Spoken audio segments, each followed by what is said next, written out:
I challenge anyone who are saying that I am sick, that they come and exercise with me. We will see who is stronger. You come to the gym with me. Tingnan natin kung sino mas malakas magbuhat ng weight. Kaya mula ngayon, yung mga taong yan na nagsabi sa inyo na may sakit ako, na baldado na ako, ngayon alam ninyo, puro sinungaling yung mga yan. Kaya lahat ng sasabihin ng mga yan, kasinungalingan. Nagpasikat ang Pangulo sa harap ng media sa Malacanang para patunayan na maayos ang kanyang kalusugan. Ang mga tagpo sa palasyo sa report ni Creslyn Cataro.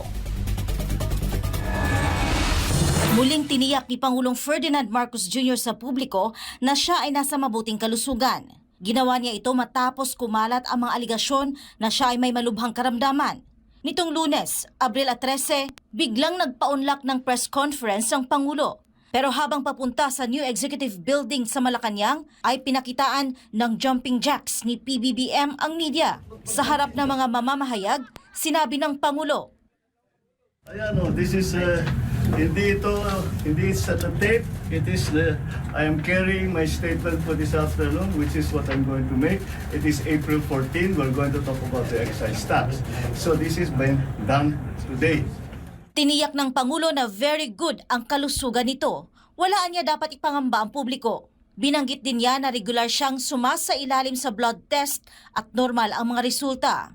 Ayon sa Pangulo, ang huling beses niyang na ospital ay 3 buwan na ang nakalipas. Ito ay para sa CAT scan at upang matiyak ang paggaling ng kanyang diverticulitis. Ang diverticulitis ay isang kondisyon sa tiyan na nagdulot ng alalahanin sa kalusugan ng presidente.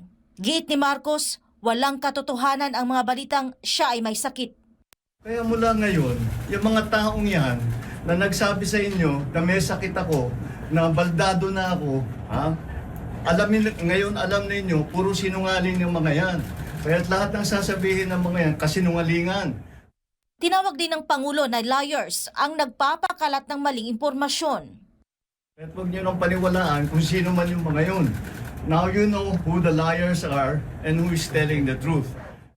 Dahil dito, hinamo naman ng punong ehekutibo ang mga nagdududa sa kanyang kalusugan. And I challenge anyone who are saying that I am sick, that they come and exercise with me. We will see who is stronger. You come to the gym with me. Tingnan natin kung sino mas malakas magbuhat ng weight. Samantala, inaasahan ang karagdagang pahayag mula sa Malacanang sa mga susunod na araw. Ito ay kaugnay ng mga hakbang ng administrasyon sa isyong pang-ekonomiya. Kabilang dito ang epekto ng mataas na presyo ng langis at mga solusyon sa transport sector. Para sa Diyos at sa Pilipinas kong mahal, ito si Creslyn Catarong, SMNI News. Sa gitna ng umiinit na usapin sa kalusugan ni Pangulong Ferdinand Bongbong Marcos Jr., hinamon ng Task Force Kasanag ang Malacanang na maglabas ng opisyal na medical certificate. Layunin nitong tuldukan ang mga haka-haka ng publiko tungkol sa kalusugan ng Pangulo. Si Paul Montibon magbabalita. Sa eksklusibong panayam ng SMNI kay Anti-Corruption Group Task Force Kasanag founder Dr. John Chong, iginiit niyang panahon na para sa transparency ng pamahalaan. Ayon sa kanya, dapat ilabas ang aktwal na kalagayan ng kalusugan ng Pangulo upang malinawan ang publiko.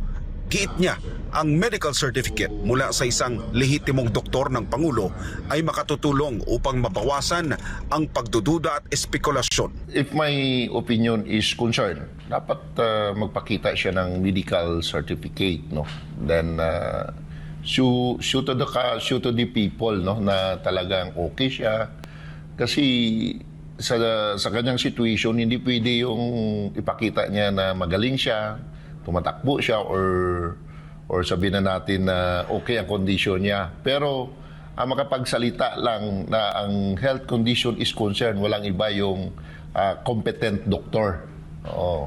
So for me, my suggestion is para matapos ng issue, kailangan may isang competent doctor, no, na magsalita na okay ang ating presidente.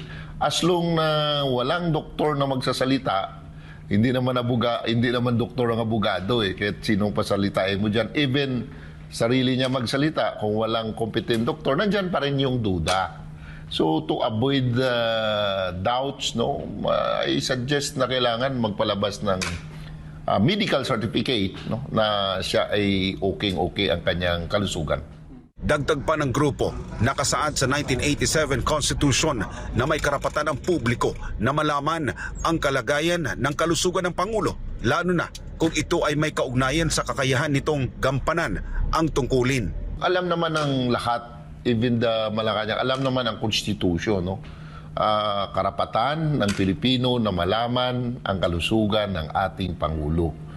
So sana panawagan na rin natin, no, na kailangan magpalabas ng isang medical certificate, no, na competent doktor na kailangan ipaalam niya ng ating presidente ay talagang good health, no, competent at physically fit. As long na hindi sila magpalabas ng ganong katibayan, ang resulta niyan, ang duda. No? Binigyan din ni Dr. Chong na ang pagtatago ng ganitong impormasyon ay maaaring magdulot ng kawalan ng tiwala ng mamamayan sa pamahalaan. Anya, maaari rin itong magdulot ng pagdududa sa publiko. Yes, sir. Malaking pananagutan yan. Malaking pananagutan yan. Biro mo pa naman ang taong bayan para mo nang niluloko. If ever na hindi ko sasabihin na mayroon, if ever na may sakit ang ating Pangulo at hindi mo na-inform ang public, betrayal na yan. Napakalaking pananagutan yan. For me, hindi naman tayo abogado, nag-aral lang tayo, no? Pero ano yan, malaking pananagutan kasi parang nilinlang mo ang public, no? Parang nilihis mo, parang sabihin na natin na ina-scam mo na kasi kahit na may problema ang health ng ating presidente, hindi mo pinapaalam, especially kung sino man ang doktor ng presidente. Dapat ang doktor mismo ng presidente siya ang magsalita, hindi yung spokesperson. Anong alam ng abogado sa health? Hindi naman kaso yan eh. Sa kasalukuyan, wala pang opisyal na pahayag ang Malacanang hinggil sa panawagang ito. Ngayong araw naman, lumitaw ang Pangulo sa Malacanang at pinakitaan ang media ng jumping jacks. Bagamat hindi nagpakita ng medical certificate, ay tiniyak ng Pangulo na very good ang kalusugan nito. Wala rin anya dapat na ipangamba ang publiko dahil regular siyang sumasailalim sa blood test at normal ang mga resulta. Para sa Diyos at sa Pilipinas kung mahal, nag-uulat Paul Montebon, SMNI News.